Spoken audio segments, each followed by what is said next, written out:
राजा संन्यासी घडतो ध्येय, आई घडतो राजा संन्यासी घडतो ध्येय, या दोघांच्या प्रेमातून घडेल नो भारत श्रेष्ठ, नो भारत श्रेष्ठ. माझे नाव अक्षरा सिंधू गजानन कदम. व्यासपीठावर उपस्थित सर्व मान्यवर आणि विद्यार्थ्यांचे मनपूर्वक स्वागत करून मी माझ्या प्रास्ताविकाला सुरुवात करते. आजचा हा पवित्र आणि प्रेरणादायक दिवस मातृशक्ती, राष्ट्रशक्ती आणि युवशक्ती जागृतींचा साक्षीदार आहे. आज आपण दोन महान आणि तेजस्वी व्यक्तिमत्वाच्या जयंती निमित्त एकत्र आलेलो आहोत. स्वराज्याच्या जननी जिजाऊ, राजमाता जिजाऊ आणि संपूर्ण जगाला भारताचा आध्यात्मिक व सांस्कृतिक सामर्थ्य ओळख करून देणारे युग प्रवक्ता स्वामी विवेकानंद. सह्याद्रीच्या रांगेवरती होत्या मुघलांच्या नजरा, सह्याद्रीच्या रांगेवरती होत्या मुघलांच्या नजरा, स्वराज्याचे बीज रोवले जिने त्या राजमाता जिजाऊ माझा माना समुद्र. राजमाता जिजाऊ यांचा जन्म 12 जानेवारी 1598 रोजी बुलढाणा जिल्ह्यातील सिंदखेड राजा येथे झाला. त्यांच्या वडिलांचे नाव लखुजी जाधव व त्यांच्या आईचे नाव महासाबाई असे होते. लहानच वयात जिजाऊंनी तलवारबाजी, घोडेस्वारी, युद्धतंत्र यांचे शिक्षण मिळाले.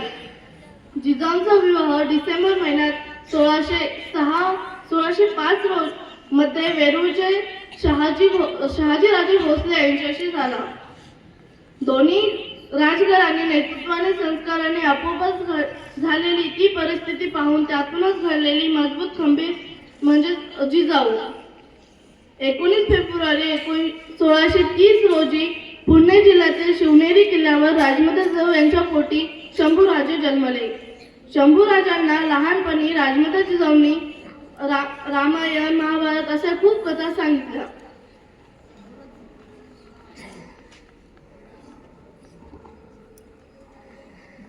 राजमाता जिजाऊ या केवळ छत्रपती शिवाजी महाराजांच्या माताच नव्हत्या, तर त्या एक महान राष्ट्रनिर्मात्या होत्या. बाल शिवाजींच्या मनात त्यांनी धैर्य, स्वराज्य, स्वाभिमान, शौर्य आणि जनकल्याणाची मूल्य रोवली. त्यांच्या संकल्पनेतून अन्यायाविरुद्ध उभा राहण्याची, प्रजेच्या कल्याणासाठी आयुष्य वाहणाऱ्या आणि स्वराज्याची स्थापना करणाऱ्या महान राजा घडला. राजमाता जिजाऊंनी 17 जून 1674 रोजी अंतिम श्वास घेतला. जिजाऊंचे जीवन प्रत्येक आईसाठी, प्रत्येक शिक्षिकेसाठी आणि प्रत्येक नागरिकासाठी आदर्श आहे. कोणत्याही चांगल्या कामाची सुरुवात करण्यासाठी कोणतेच दिवस वाईट नसते असे विचार बाळगणारे स्वामी विवेकानंद यांचा जन्म 12 जानेवारी 1864 रोजी कोलकाता येथे झाला. त्यांचे मूळ नाव नरेंद्रनाथ दत्त होते. ते लहानपणापासूनच बुद्धिमान, निर्भय आणि आत्मविश्वासी होते. रामकृष्ण परमहंस हे त्यांचे गुरु होते.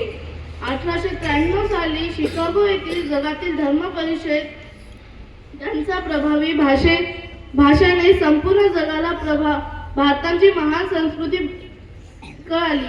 उठा, जागे व्हा आणि ध्येय साधे होईपर्यंत थांबू नका, हा त्यांचा संदेश आजही आपल्या मार्गदर्शन करतो. त्यांनी युवकांना मेहनत, शिस्त, चरित्र आणि राष्ट्रप्रेम यांचे